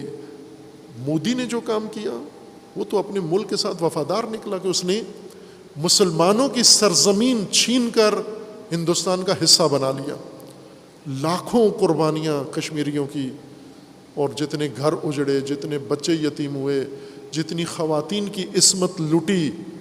آج کشمیر کے اندر جا کر دیکھیں، ایک بہت بڑی تعداد سینکڑوں کی صورت میں پاکستانی عورتوں کی ہے جو کشمیری مجاہدین کے ساتھ شادیاں کر کے آج کشمیر میں موجود ہیں، ان کے شوہر شہید ہو گئے ہیں، اور آئے دن اب تو ان کی بھی بات خبروں میں نہیں آتی کہ وہ کیا کریں۔ ہندوستان نے انہیں کہا تم ہندوستانی نہیں ہو، پاکستان نے بھی کہا تم پاکستانی نہیں ہو، ان بنگالیوں کی طرح، بہاریوں کی طرح جو بنگال میں زیر ستم ہیں، ابھی تک یہ خواتین وہاں بیٹھی ہوئی ہیں۔ سزا ہے یہ۔ پاکستان میں کشمیر کے لیے آواز اٹھانے والے اور کشمیر کے لیے کوشش کرنے والے جیلوں میں ہیں، اور ایک ایک اس فعال آدمی کو 300 سال کی سزا ہوئی ہے۔ جو کشمیر کے لیے بولتے تھے، جو کشمیر کے لیے آواز اٹھاتے تھے، آج وہ جیلوں میں ہیں، اور ان کی سزا کا اندازہ لگائیں کتنی سزا ایک انسان کو ہو سکتی ہے۔ 300 سال، 400 سال انسان کی اتنی عمر ہوتی ہے جتنی سزا دی۔ کیوں دی یہ سزا؟ اسی خیانت اقتدار کے بدلے میں۔ FATF کو تمہارے سروں پہ بٹھایا، IMF کو تمہارے سروں پہ بٹھایا، پھر انہوں نے تمہیں جکڑ لیا، پھر ان سے تم سے سارے بندے پکڑوا کے ان کو ایسی نامعقول سزائیں دلوائیں۔ جرم کیا تھا ان کا؟ جرم کشمیر کی حمایت تھا۔ اور یہ بہت بڑا پاکستان کے لیے دن ہے، کشمیر کا دن۔ انشاءاللہ کشمیری اگر اس سال 5 اگست محرم میں آیا ہے، میں پچھلے سال بھی عرض کیا تھا، اس سے پہلے بھی عرض کیا تھا کہ اگر کشمیری خیانتکاروں سے امیدیں توڑ لیں، خائنوں سے امیدیں توڑ لیں اپنی، اور آزادی کے امام کو اپنا امام بنا لیں، اہل کشمیر واقعاً قابل ستائش و قابل تعریف ہے، مجاہد ہیں، جان باز ہیں، قربانیوں سے دریغ نہیں کرتے، ڈرتے نہیں ہیں، دلیر ملت ہے کشمیری۔ ثابت کیا، ان کی عورتیں بہت دلیر ہیں۔ ابھی آپ دیکھیں یاسین ملک جیل میں ہیں، زندان میں، بے گناہ زندان میں ہے، لیکن تسلیم نہیں ہوتے، جھکتے نہیں ہیں ان کے سامنے۔ وہ اسی طرح ایک ایک سپوت ان کا، جوان ان کے، جن کو روزانہ قتل کیا جا رہا ہے، کوئی دن ایسا نہیں گزرتا جب چند جوان کشمیری شہید نہ کر دیے گئے، ان کے گھروں میں چھاپے نہ پڑے ہوں، ان کی عزت نہ لوٹی گئی ہو، ان کے خواتین کی۔ ہر روز یہ کام کثرت سے ہو رہا ہے، لیکن پھر بھی وہ اپنی آزادی کے راہ پر قائم ہیں۔ میں طالب علم کی حیثیت سے اپنے ان بھائیوں سے یہ عرض کرتا ہوں، بہنوں سے عرض کرتا ہوں کہ آج جو 5 اگست محرم کو آیا ہے، 6 محرم ہے اور 5 اگست ہے، یہ آپ کے لیے علامت ہے کہ کشمیر کی آزادی کا امام حسین امام ہے، حریت کا امام حسین ہے۔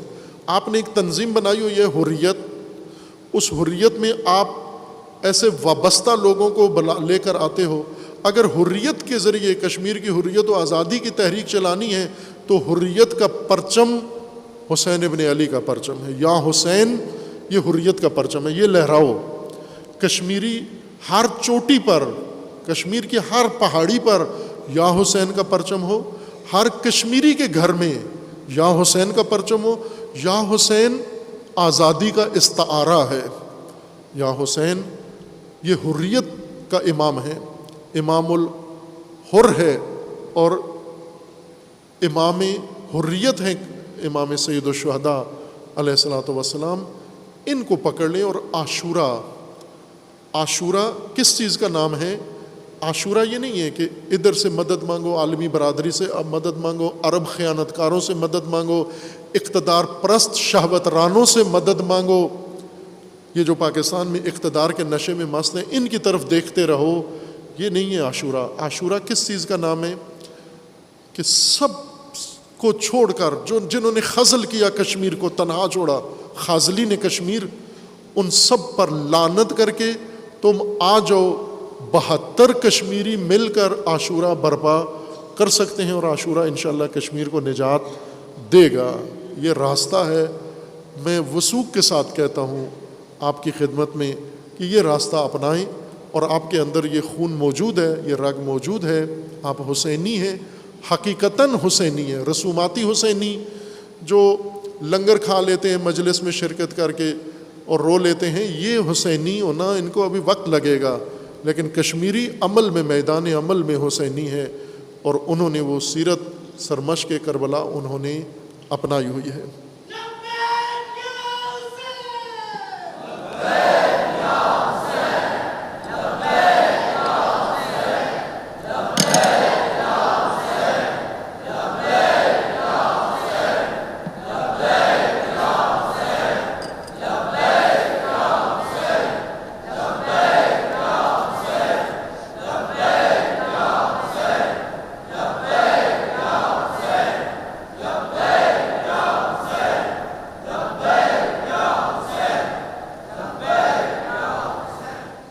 ایک اور جو ملک کے اندر اس وقت سوگواری کا موضوع ہے، مناسبت ہے، وہ سیلاب ہے پاکستان میں، اور سیلاب کے نتیجے میں نقصانات ہیں جو حد سے زیادہ ہے۔ چونکہ یہ نقصان پنجاب میں نہیں ہوا تو اس لیے اس طرح سے پنجاب میں اس کے اوپر حساسیت نہیں ہے، بلوچستان اس کی زد میں ہے، سندھ کے کچھ علاقے اس کی زد میں ہیں، جنوبی پنجاب اس کی زد میں ہیں، لاہور و اسلام آباد محفوظ ہیں، اس وجہ سے یہاں سکون ہے۔ عزیزان، جو تباہی اس سیلاب نے مچائی ہے خصوصاً بلوچستان کے اندر، چونکہ بلوچستان کا علاقہ برساتی بارانی علاقہ نہیں ہے، وہاں کثرت سے بارشیں نہیں ہوتی، لیکن موسمیاتی تبدیلیوں کی وجہ سے طوفانی بارشیں ہوئی ہیں، سیلابی بارشیں ہوئی ہیں، اور انہوں نے بعض علاقوں کے اندر مکمل طور پر لوگوں کی زندگی کو تباہ کر دیا ہے۔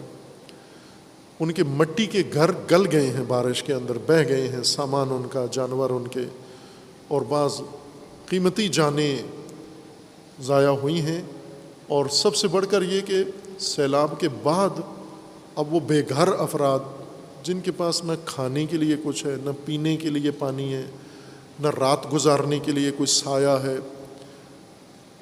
اب ہمارے جو مکار اور ریاکار حکمران ہیں، ہوٹل میں کسی کو بلا کے 2-3 چیک دے کے تصویری سیشن کر لیتے ہیں دھوکہ دینے کے لیے۔ اب آپ جو وہاں پر وزیر اعظم گئے ہیں وہاں پر، اور عملاً بھی ہونا چاہیے، باقی حکومتی مشینری ساری اس طرف مختص ہو، لیکن ایسا ہو نہیں رہا، چونکہ ملک کے اندر جو سیاسی گیم، ڈرامہ اور خیانت ہو رہی ہے، میڈیا بھی اس کی طرف متوجہ ہے، حکومت کی بھی، اور سیاستدان بھی، اور عوام بھی، سب کی توجہ اس طرف لگی ہوئی ہے۔ سیلاب کو وہ اہمیت نہیں دی جا رہی جتنی اس نے تباہی مچائی ہے، اور ابھی پیش کی جا رہی ہے کہ مزید ہوں گے سیلابی بارشیں، کراچی اور سندھ اور بلوچستان کے لیے مزید پیشگوئی کی جا رہی ہے۔ جس سے مدد ہو سکتی ہے ان کے لیے مدد کریں۔ اللہ تعالیٰ سے دعا ہے کہ ان متاثرین سیلاب اور حادثہ دیدگان کو اللہ تعالیٰ محفوظ رکھے، اور جو متاثر ہو چکے ہیں اللہ تعالیٰ ان کی مدد کے لیے لوگوں کو، مومنین کو توفیق عطا فرمائے انشاءاللہ۔ ایک اور افسوسناک واقعہ پہلی محرم کو یا پہلے دن ہوا، اور وہ گلگت میں محرم کے آغاز میں شیطنت کی گئی، شیطانی عناصر نے فائرنگ کی، اور سننے میں جیسے آیا ہے کہ 1-2 وہاں پر افراد ان فائرنگ کے نتیجے میں زندگی سے بھی ہاتھ دھو بیٹھے ہیں۔ باہر کے وہ کوئی مصدقہ خبر وہاں سے نہیں آ رہی، ظاہراً میڈیا بھی اس کو کوریج نہیں دے رہا، اپنے طور پر لوگوں نے بتایا ہے۔ ابھی مجالس ہو رہی ہیں، امن کی صورت ہے، لیکن یہ حادثہ خوفناک حادثہ تھا، خصوصاً گلگت میں جو پہلے سے ہی بہت حساس علاقہ ہے، جہاں پہلے یہ واقعات ہو چکے ہیں فرقہ وارانہ اور شدید نقصان ہو چکا ہے۔ اس میں اس طرح کی حرکات حکومت کو، ویسے تو بظاہر انتظام بہت کیا ہوا ہے، اس کے اندر یہ ہو جانا یہ حفاظتی حکومت کے دعووں کے اندر کمزوری ثابت کرتے ہیں کہ زبانی دعوے کیے ہیں، عملاً نہیں کیا، چونکہ ابھی تک ذمہ داران پکڑے نہیں گئے، کسی کو سامنے لا کر سزا نہیں دی گئی کس نے کیا، کیوں کیا یہ واقعہ، وہ بھی محرم کے آغاز میں۔ بہرکیف اللہ تعالیٰ سب کو محفوظ رکھے، وہاں گلگت کے مومنین جوانان سارے ہوشیار رہیں۔ میں پہلے بھی پارا چنار اور گلگت کے حوالے سے عرض کیا ہے کہ دشمن جو میدان آپ کے لیے بناتا ہے گراؤنڈ، اس میں مت جائیں، مت کودیں، اشتعال دلاتا ہے آپ کو تاکہ آپ بھی آئیں۔ پھر آگے جو مرحلہ ہے تیار انہوں نے رکھا ہوا ہے۔ گلگت کے حالات کو ناامن کرنا چاہتے ہیں، پاکستان کے اندر بھی اور پاکستان سے باہر بھی۔ بھارت اور اسرائیل کی شدید خواہش ہے کہ گلگت میدان جنگ بنے، چونکہ سی پیک وہاں سے جا رہا ہے۔ اور ابھی پچھلے دنوں ایک اخباری خبر میں نے پڑھا تھا کہ ایک عرب ملک نے سی پیک کو تباہ کرنے کے لیے پاکستان کے اپنے ایجنٹوں کو بھرپور مدد دی ہے، ایک خلیجی ملک نے۔ وہ باہر کے بھی یہ تحقیق ہونی چاہیے، اداروں کو واضح کرنا چاہیے کہ کون سا عرب دوست ہے آپ کا جو سی پیک کو تباہ کر کے اور پاکستان کے اندر اپنے ایجنٹوں سے سیاسی اور مذہبی جنونیوں سے فائدہ اٹھا کر یہ کام کرنا چاہتا ہے۔ باہر یہ بہت ہی خطرناک کام ہوا، لیکن بر وقت وہاں کے مومنین نے اور سرکردہ لوگوں نے آپس میں بیٹھ کر امن قائم کر لیا ہے، اور دعا ہے کہ خدا قائم رکھے امن۔ پچھلے ہفتے ہی ایک اور افسوسناک واقعہ یہ ہوا کہ بلوچستان اور کراچی کے درمیان جو علاقہ ہے لسبیلا ضلع، اس کے سیلابی علاقے کی نظارت کے لیے فوج کے اعلیٰ افسران، کوئٹہ کے کور کمانڈر اور ان کے ہمراہ دیگر افسران ہیلی کاپٹر پر سیلابی مدد، سیلاب زدگان کی مدد کے امر کی نظارت کرتے ہوئے حادثے کا شکار ہوئے، اور وہ ہیلی کاپٹر گر گیا، اور وہ افسران تمام ہیلی کاپٹر کے جتنی بھی سواریاں تھیں وہ سارے جان بحق ہوئے ہیں۔ اللہ تعالیٰ ان کی مغفرت کرے۔ اور یہ بھی ایک بڑا افسوسناک واقعہ ہوا، خصوصاً ان لوگوں کے لیے جو سیلاب زدگان کی مدد کے لیے جا رہے تھے۔ بعض لوگ احتمال دے رہے ہیں اور بھی اگر کوئی اور بھی اس حادثے میں کوئی عامل، کوئی اور وجہ بھی ہے تو قوم کو بتانا چاہیے، اداروں کو، کہ اگر کوئی تخریب ہوئی ہے یا کوئی اور حادثہ ہوا ہے۔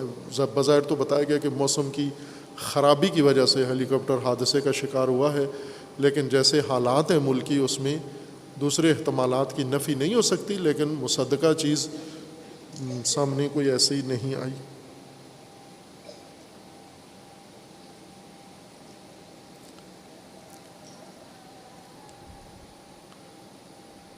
ایک اور ملک کے اندر جو سیاسی کھیل جہاں پہنچا ہے، یہ ڈرامہ خیانت جو ہو رہی ہے، اب آپ توجہ کریں ملک کے آپ کے ساتھ کیا ہو رہا ہے۔ سابقہ حکومت تحریک انصاف اور اس کے سربراہ کے خلاف 8 سال پہلے جب وہ اقتدار میں نہیں آئے تھے، ابھی وہ اقتدار میں آنے کے لیے تیاریاں کر رہے تھے، پر تول رہے تھے، اور انہیں تیار کیا جا رہا تھا، گراؤنڈ ان کے لیے آمادہ کیا جا رہا تھا، اسی وقت اس تحریک کے اندر، اس پارٹی کے اندر ان کے بانیوں میں آپس میں اختلاف ہو گیا۔ جنہوں نے پارٹی بنائی تھی، بنیادی بانی ارکان ہیں، ان کے بلوچستان کے ایک رکن نے اختلاف کیا، اور پارٹی کے اندر بے نظمیوں کے بعد اس نے الیکشن کمیشن میں یہ شکایت کی کہ پارٹی کے اندر بے ضابطگیاں ہو رہی ہیں، ممنوعہ فنڈ ان کو مل رہا ہے، اور غیر ملکی مدد اس پارٹی کی ہو رہی ہے، جو انہوں نے الیکشن کمیشن اور عدالتوں کو اور جہاں جہاں بتانا چاہیے نہیں بتایا انہوں نے۔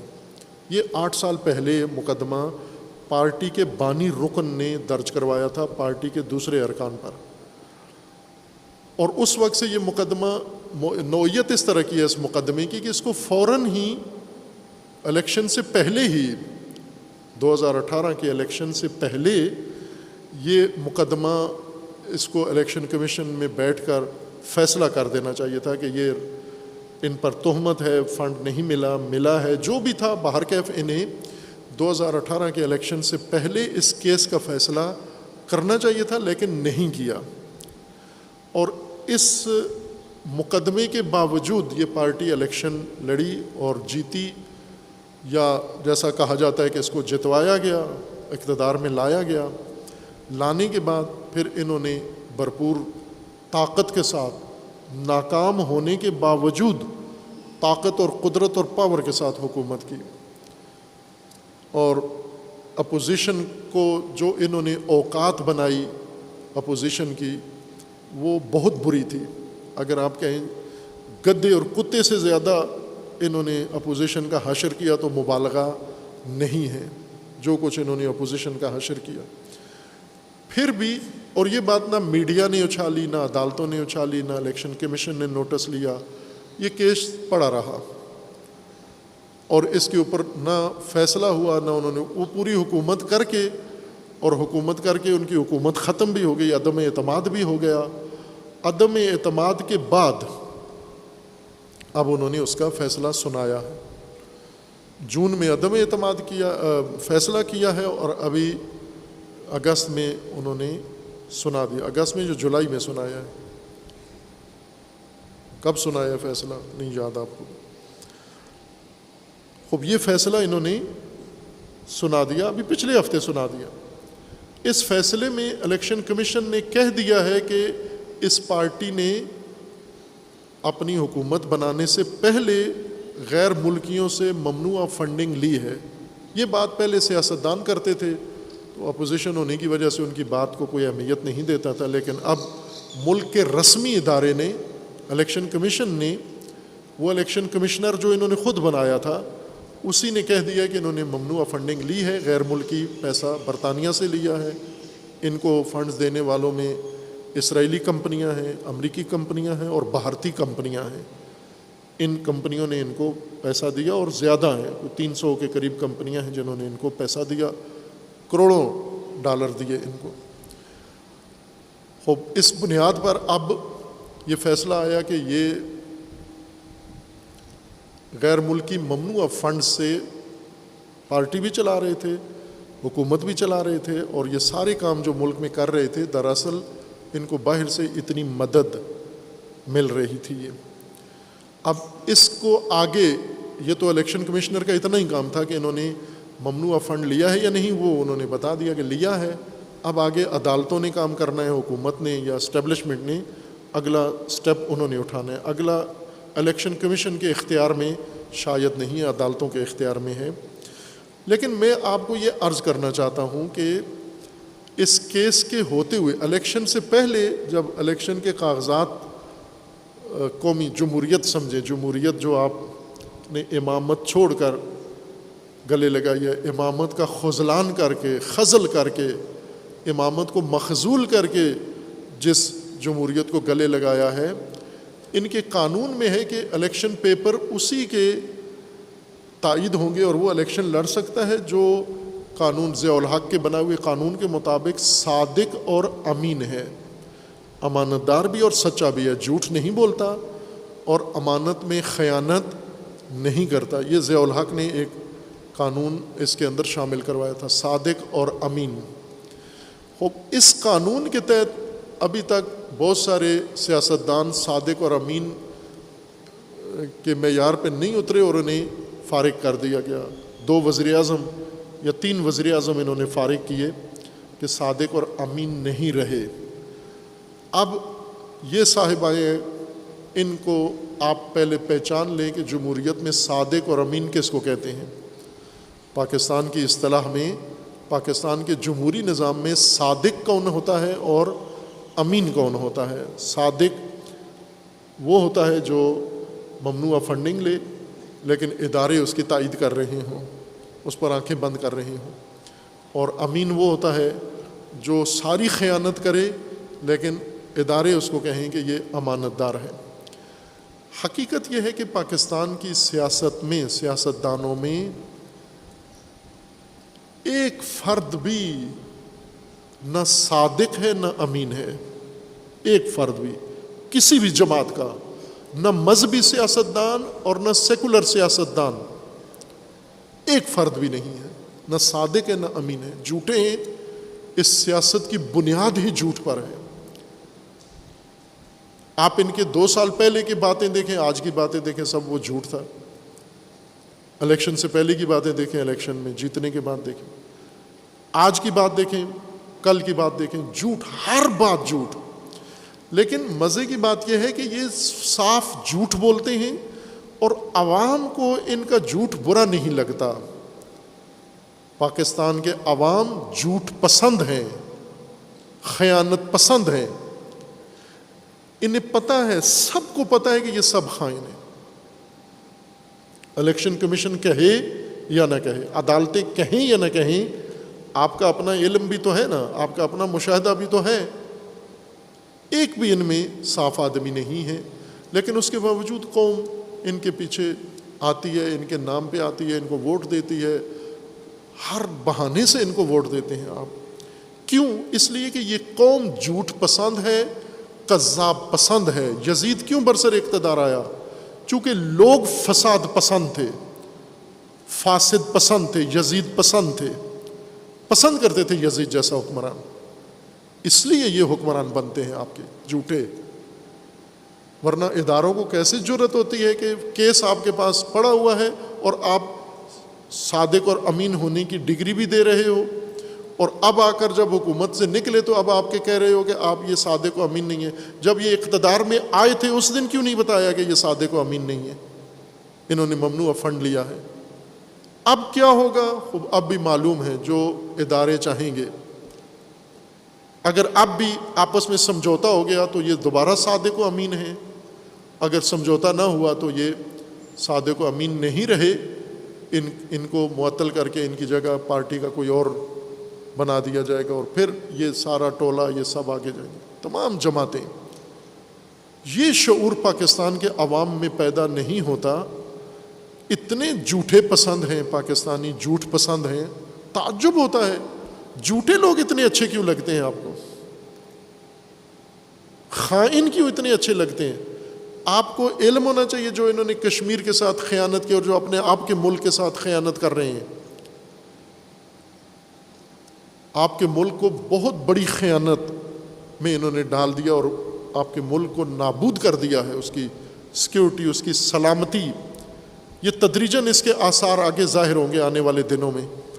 ان کی خیانت کا حال یہ ہو گیا ہے کہ آئی ایم ایف نے پاکستان کو ذلیل کر کے رکھ دیا ہے۔ یہ جملے ہیں موجودہ وزیر اعظم کے، وزیر خزانہ کے، موجودہ کابینہ کے وزراء کے جملے ہیں کہ آئی ایم ایف نے ہمیں ذلیل کر دیا ہے، پاکستان کو ذلیل کر کے پیسے بھی نہیں دیے،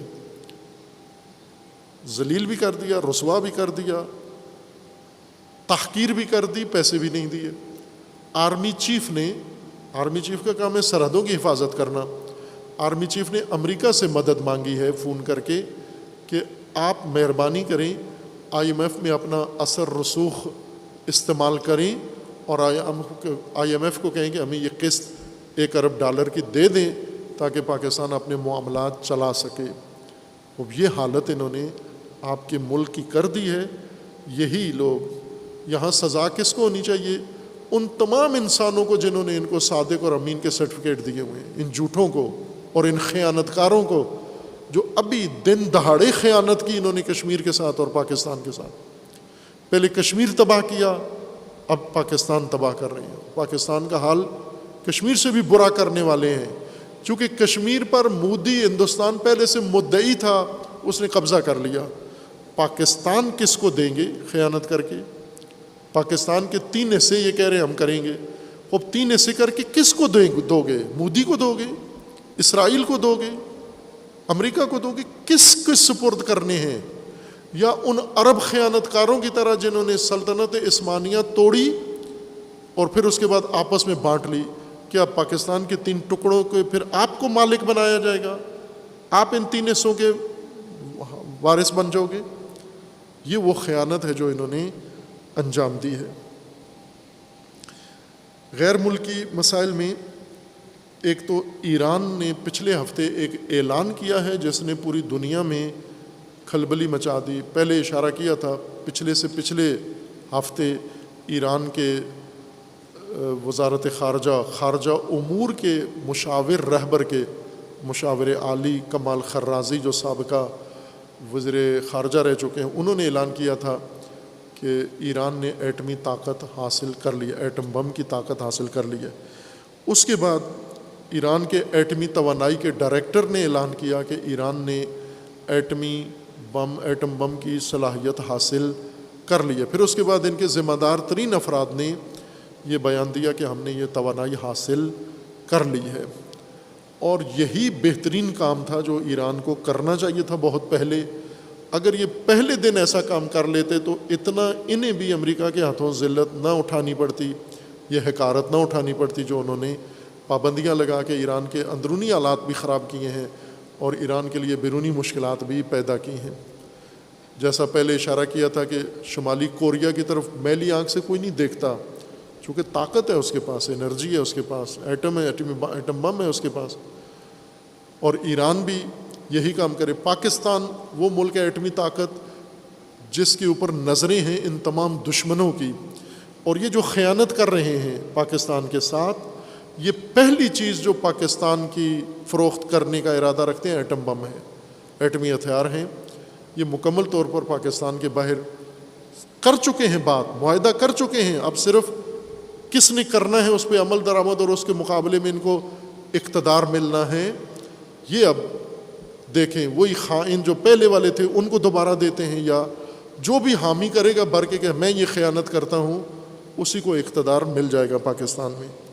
لیکن ایران نے یہ اعلان کیا جس کے نتیجے میں اسرائیل بھی سنجیدہ ہو گیا. امریکہ بھی جو پہلے ایران کا مذاق ایک طرح کا اڑا رہے تھے، ایران کے اندر بڑی ہلچل مچائی ہوئی تھی اور ایران کو دھمکیاں بڑی بڑی دے رہے تھے، سر کچلنے کی بات کر رہے تھے، اس کے بعد سے بالکل پرسکون ہیں. اور اب امریکہ نے وہ معطل مذاکرات ایٹمی دوبارہ شروع کر دیے ہیں اس اعلان کے بعد، اور ابھی بیان دے رہے ہیں کہ بہت قریب ہے کہ ایران امریکہ کے درمیان کوئی ایسا معاہدہ طے پا جائے. عراق میں مقتدی صدر نے پچھلے ہفتے پارلیمان پر قبضہ کر لیا ہے، ابھی تک جاری ہے. ان کے بندے عراقی پارلیمنٹ کے اندر گھسے ہوئے، پارلیمنٹ سے استعفیٰ دے دیا ہے. اب وہ نئے وزیر اعظم کو چننے کے لیے باتیں کرتے ہیں کہ ہم نیا وزیر اعظم چنتے ہیں، اور اس کی مخالفت میں اس شخص نے عراق کے سیاست و حکومت کو بالکل مفلوج کر کے رکھ دیا ہے. پارلیمنٹ میں اس کے بندوں نے قبضہ کیا. وہ تصویریں بھی نشر ہوئی ہیں کہ وہ سوئے ہوئے ہیں، کوئی الٹا سویا ہوا ہے، کوئی سیدھا سویا ہوا ہے. پارلیمنٹ کو بیڈ روم بنایا ہوا ہے، اور ایک بدتمیزی وہاں بغداد میں اس محرم کے اندر جاری ہے. خوب ظاہر ہے کہ ایک بڑے عرصے کے بعد عراق میں شیعہ کو حکومت ملی، تقویت ہوئی. عراق وہی پرانا کوفہ کو آج عراق کہتے ہیں، اس وقت وہ کوفہ تھا. عراق کا سب سے مرکز بنیادی کوفہ ہی تھا، اور ان کا مرکز بھی کوفہ ہی تھا. مقتدی صدر کا ہیڈ کوارٹر بھی کوفہ میں تھا، ان کے والد کا بھی. اور بڑے عرصے کے بعد صدام کا دور ختم ہوا، ظلم ختم ہوا، ان کو موقع ملا، حکومت ان کی تھی، اکثریت ان کی تھی، مذہبی قیادت ان کو میسر تھی، داعش کو انہوں نے شکست دی. یہ سب کچھ کرنے کے بعد اب اقتدار کی خاطر اور بیرونی اشاروں پر اندر ملک کے حالات یہ پیدا کر لیے کہ یہ حاصل کی ہوئی طاقت خاک میں مل رہی ہے. اور ابھی سما ایسا بن رہا ہے کہ شیعہ کی جنگ شروع ہو جائے. اس وقت شیعہ سنی کا مسئلہ نہیں ہے، شیعہ کی جنگ ہے. ایک پارٹی مقتدی صدر کی ہے، ایک حزب الدعوہ کی ہے، اور مجلس اعلیٰ ہیں. یہ شیعہ گروپ ہیں بہت سارے، اور یہ اقتدار کے لیے آپس میں کشمکش کر کے اور یہ حالات انہوں نے پیدا کر دیے ہیں. اور پچھلے ہفتے کا ایک اہم واقعہ جو دنیا میں زیادہ توجہ اس کی ہوئی ہے، القاعدہ کا لیڈر اسامہ بن لادن کے بعد ایمن الظواہری، مصری تھا، ڈاکٹر ایمن الظواہری جو اسامہ بن لادن کا مشیر تھا، مشاور تھا، بعد میں ان کا جانشین بنا اور القاعدہ کا لیڈر بنا. کابل میں 2-4 دن پہلے اس کو امریکیوں نے ڈرون حملے میں ہلاک کر دیا، اور وہ کابل میں ایک بڑے گھر میں رہ رہا تھا، اور امریکی رپورٹ کے مطابق کہ اس کو کتنے عرصے سے، کئی مہینوں سے انہوں نے اس گھر کو زیر نظر رکھا ہوا تھا، تسلی کی کہ یہ ایمن الظواہری القاعدہ کا سربراہ، اور اسے انہوں نے ہلاک کر کے اپنی بڑی کامیابی کے دعوے کیے ہیں۔ لیکن امریکی ایک اور سفیر، نمائندہ افغانستان کے امور میں، جو اصل افغانی ہے لیکن امریکی نیشنلٹی رکھتا ہے، پاکستان کا سفیر بھی رہ چکا ہے، خلیل احمد زاد، یہ اس نے بیان دیا ہے کہ ایمن الظواہری کو حملہ کر کے مارنے میں طالبان نے مدد کی ہے، موجودہ طالبان نے مدد کی ہے۔ اب آپ توجہ کریں کیا ہوا ہے افغانستان میں، کہاں جا پہنچے ہیں طالبان کی۔ ایک مرتبہ امریکہ، سعودیہ اور پاکستان کی مدد سے طالبان کی حکومت قائم ہو گئی تھی کابل کے اندر، پورا افغانستان ان کے قبضے میں تھا۔ اسی وقت جب افغانستان ان کے قبضے میں تھا، bin Laden, Osama bin Laden, Al Qaeda کا سربراہ کابل میں موجود تھا۔ امریکہ نے 9/11 کے حملوں کی ذمہ داری القاعدہ پر ڈالی۔ یہ حملے امریکہ نے خود کروائے، یہ اس کی اپنی پلاننگ تھی، اگرچہ آگے جو مورے استعمال ہوئے وہ سعودی عرب کے تھے، 15 بندے سعودی عرب کے تھے اور 1-2 مصری تھے اور 1-2 اور ان میں ان کو انہوں نے ٹرین کر کے اور جہاز ٹکرائے ٹوین ٹاورز کے ساتھ اور پینٹاگون میں، اور اس طرح، اور ایک بڑا سنسنی پھیلائی پوری دنیا میں جارج بش کے زمانے میں۔ پھر اس کے بہانے سے افغانستان پر حملہ کیا، لیکن وہ سینیریو یہ تھا کہ فوراً انہوں نے کہا کہ القاعدہ نے یہ حملے کیے ہیں، القاعدہ کا رہنما افغانستان میں ہے، طالبان کے پاس، اور طالبان سے تقاضا کیا گیا کہ آپ اسامہ بن لادن کو ہمارے حوالے کریں۔ طالبان نے انکار کر دیا کہ اسامہ کے ملوث ہونے کا ثبوت نہیں ہے کوئی، اگر آپ ثبوت پیش کریں تو ہم پیش کریں گے، ورنہ نہیں کرتے۔ امریکہ نے دھمکی دی ان کو کہ ورنہ ہم آپ پر حملہ کریں گے۔ طالبان نے دھمکی کی پرواہ نہیں کی، اور امریکہ نے پرویز مشرف کو ساتھ ملا کر افغانستان پر حملہ کیا اور تباہی مچا دی، پورا افغانستان کھنڈر بنا دیا۔ تورا بورا مشہور اصطلاح بن گئی تھی، پرویز مشرف کو کہا گیا تھا تیرا تورا بورا بنا دیں گے۔ تورا بورا پہاڑیاں ہیں پاکستان کے بارڈر کے قریب، اور ان پہاڑیوں میں غاریں ہیں، ان غاروں کے اندر القاعدہ اور یہ طالبان سارے پناہ گزین تھے، اور وہاں پر بمباری کی، اتنی بم پھینکے، بارود پھینکا جتنا جنگ عظیم میں استعمال نہیں ہوا تھا، اتنا بارود امریکہ نے افغانستان پہ پھینکا۔ آخر کار طالبان کی حکومت ختم ہو گئی، ملا عمر کی۔ طالبان نے اپنا مہمان امریکہ کو نہیں دیا۔ طالبان خود ظاہر معلوم الحال ہیں کیسے لوگ تھے، بے رحم لوگ، افغانستان میں بھی پاکستان میں بھی انہوں نے تباہی مچائی، لیکن یہ چیز ان کے اندر ساری دنیا میں تعریف کی گئی کہ جس شخص نے، انہوں نے مہمان جس کو رکھا، اس کی خاطر اپنی حکومت قربان کر دی، لیکن اسے دشمن کے حوالے نہیں کیا۔ اسامہ بن لادن کو اقتدار بنا ہوا کھو دیا، پھر ان کی جگہ دوسرا حامد کرزئی آ گیا، اور حامد کرزئی کے بعد اشرف غنی۔ طالبان کا پورے افغانستان پہ قبضہ تھا، اس وقت حکومت تھی ان کی، وہ بنی ہوئی حکومت خراب ہو گئی، ختم ہو گئی، اس وجہ سے کہ مہمان ہم حوالے نہیں کرتے دشمن کے۔ اسامہ بن لادن کو نہیں کیا۔ بعد میں اسامہ بن لادن یہ 2011 میں ایبٹ آباد میں پاکستان میں اسی طرح کی کارروائی سے جیسا ادھر کیا، انہوں نے ایک کارروائی میں دعویٰ کیا کہ اس کو ہلاک کر دیا۔ ایسا نہیں تھا، اسامہ بن لادن ان کے پاس تھا، ان کے اسپتالوں میں اس کا علاج ہو رہا تھا، اور جب وہ مر گیا تو انہوں نے ڈرامہ رچایا، اس کو ہیلی کاپٹر میں لا کے اس ایبٹ آباد میں ایک سینیریو فلم کہانی بنائی، پھر اس کی لاش کو جا کے دریا میں ڈال دیا تاکہ نہ رہے بانس نہ بجے بانسری، نہ اس کا کوئی چیک ہو کہ کیا تھا۔ ظاہر ہے اگر وہ موجود ہوتا، لاش کا پوسٹ مارٹم ہوتا تو پتہ چل جاتا کہ گولیوں سے نہیں مرا، کینسر سے مرا ہے۔ یہ کام انہوں نے ڈرامہ رچا کے ایک سینیریو بنایا پاکستان کے، اس سے پاکستان کی بڑی تحقیر ہوئی اس واقعہ سے، چونکہ وہ پاکستان کی کاکول جو اکیڈمی ہے ہماری، افسر بنتے ہیں جہاں پر، اس کے بالکل پڑوس میں وہ گھر تھا اور اس پہ انہوں نے حملہ کر کے مار دیا۔ لیکن طالبان کو ساری دنیا نے سراہا اس بات پر۔ مجھے یاد ہے قم مقدسہ میں تھے اور وہاں پر بعض افغانی دوستان اور دوسرے بھی تھے، جب اسامہ بن لادن پہ حملہ کیا، جب اسامہ بن لادن کو مانگنے کے لیے افغانستان پہ حملہ ہوا، تو اس وقت طالبان کے خلاف تھی ساری فضا ایران کی، سب خلاف تھے، ان کے اعمال ہی ایسے تھے، طریقہ کار ہی ایسا تھا۔ لیکن یہ بات بہت ساروں نے تعریف کی کہ یہ انہوں نے بڑا کام کیا کہ اپنا پناہ گزین مہمان دشمن کے حوالے نہیں کیا تو حکومت پورے ملک کی قربان کر دی۔ آج وہی طالبان، انہی کے جانشین آج جو لوگ اقتدار میں ہیں، اب یہ توجہ، امریکہ کے ساتھ معاہدہ کر کے اقتدار میں آئے ہیں۔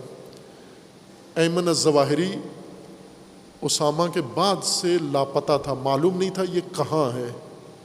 اس کو پہلے باہر لائے، گراؤنڈ میں لا کے کابل میں ایک گھر میں رکھا، اور اخبار میں یہ ہے کہ ایک امریکی پہلے اس گھر میں رہ چکا تھا، یہ اصل امریکیوں کا گھر تھا، اس میں پہلے ایک امریکی فوجی کمانڈر رہ چکا تھا، اور اس نے کہا یہ میرا گھر ہے، یعنی میں پہلے اس میں رہ چکا ہوں، یا کرائے پہ رہا ہے یا ملکیت ہی ان کی ہے۔ اس گھر میں لا کر ڈرون مار کے اور ڈرامہ بنایا کہ ہم نے اس کو مار دیا ہے۔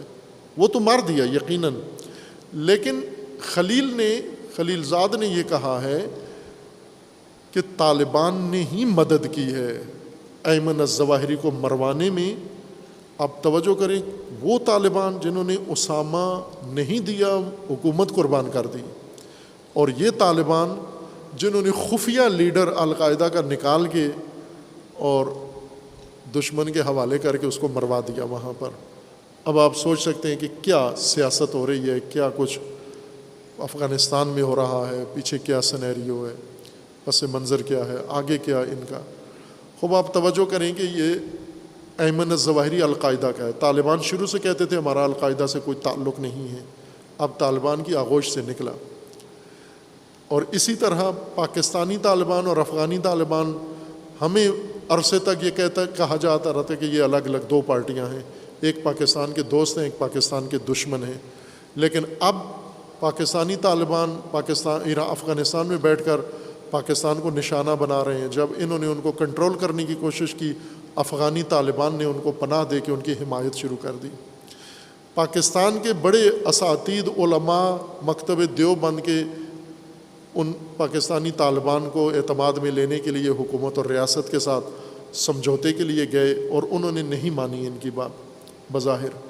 خوب آپ توجہ کریں کہ یہ جو بظاہر ہمیں القاعدہ الگ گروپ ہے، طالبان الگ گروپ ہیں، پاکستانی طالبان الگ ہیں، افغانی طالبان الگ ہیں، پھر پاکستان کے بعض مدارس اور شخصیات یہ الگ ہیں اور ملیٹنٹ الگ ہیں، یہ سب اخباری جھوٹ ہے، یہ سب جھوٹ ہے۔ اصل میں سارے ایک ہیں، اور یہ ان حوادث نے بتایا ہے کہ یہ سارے ایک ہیں، ان کے آپس میں تعلق ہیں، ان کے آپس میں رشتے ہیں، ان کے آپس میں تعلقات ہیں۔ ابھی بھی اگر پاکستان میں سرچ آپریشن کیا جائے تو بہت سارے پاکستان سے پکڑے جائیں گے، بہت سارے پاکستان سے پکڑے جائیں گے۔ جیسے ملا عمر کراچی میں ایک اسپتال میں فوت ہوئے، 2 سال تک نہیں بتایا گیا کہ ملا عمر فوت ہو چکے، کراچی کے اسپتال میں فوت ہوئے۔ اسی طرح طالبان کے اور رہنما یہاں پاکستان سے ہوئے۔ یہ سارا ایک اندر سے جڑا ہوا نیٹ ورک ہے، باہر میڈیا میں جھوٹ سے کچھ اور بتاتے ہیں قوم کو، اندر کچھ اور ہو رہا ہے۔ اور ایسے میں اب یہ طالبان کے لیے کتنی خفت کی بات ہے۔ ابھی تو انہوں نے کہا کہ ہمیں یہ بھی نہیں پتہ تھا ایمن الظواہری افغانستان آیا کب ہے اور مارا کب گیا، ہمیں نہیں پتہ تھا۔ یہ ان کا بیان ہے جو انہیں دینا چاہیے تھا ڈپلومیٹک، لیکن امریکی سفیر نے بتا دیا ہے کہ یہ حملہ کامیاب ہوا ہے، طالبان کی مدد سے کامیاب ہوا ہے، اور طالبان اقتدار کی خاطر اقتدار یہ کام کرواتا ہے۔ اسی لیے امام زین العابدین نے فرمایا تھا کہ اقتدار کا خواہاں انسان دین کے لیے خطرہ ہے، ملک کے لیے خطرہ ہے، قوم کے لیے خطرہ ہے، وہ سب کچھ تباہ کر دے گا۔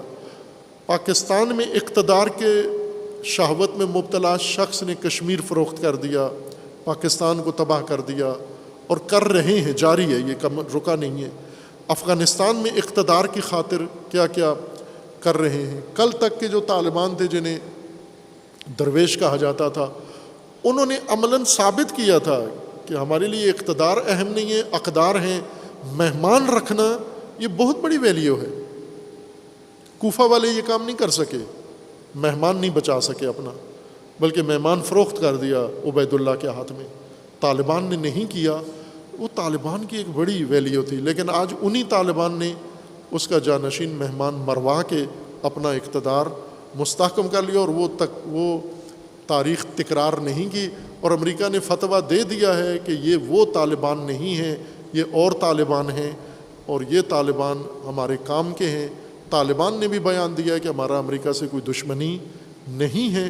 بہرکیف ابھی یہ بات کنفرم ہے کہ اس حملے کے بعد طالبان اور امریکہ کے حالات بہتر ہو جائیں گے۔ ممکن ہے طالبان کی حکومت امریکہ مان لے، پھر امریکی متعلقہ جتنے بھی منظومہ ہے ممالک کا، یہ بھی ایک ایک کر کے طالبان کی حکومت کو مان لیں گے۔ میرے خیال میں یہ طالبان نے بڑا قدم اٹھایا ہے ایمن الظواہری مروا کر، اور اب اپنے اقتدار کے لیے آسانیاں پیدا کر لی ہیں۔ یہ دنیا ہے جس میں آپ رہ رہے ہیں، یہ آپ کا پڑوس ہے اور یہ آپ کا ملک ہے۔ اللہ تعالیٰ کی بارگاہ میں دعا ہے کہ خداوند تعالیٰ تمام اسلامی سرزمینوں کی حفاظت فرمائے، مملکت پاکستان کی اللہ حفاظت فرمائے، اللہ تعالیٰ کشمیریوں کو نجات عطا فرمائے، رہائی عطا فرمائے، اور کشمیر کو اللہ تعالیٰ آزادی عطا فرمائے، فلسطین کو اللہ تعالیٰ آزادی عطا فرمائے، یمن کے مجاہدین کو اللہ پیروزی اور کامیابی عطا فرمائے، حزب اللہ، لبنان، عراق، جہاں بھی مسلمان کسی مصیبت کا شکار ہیں، اللہ تعالیٰ انہیں اس عذاب سے نجات عطا فرمائے۔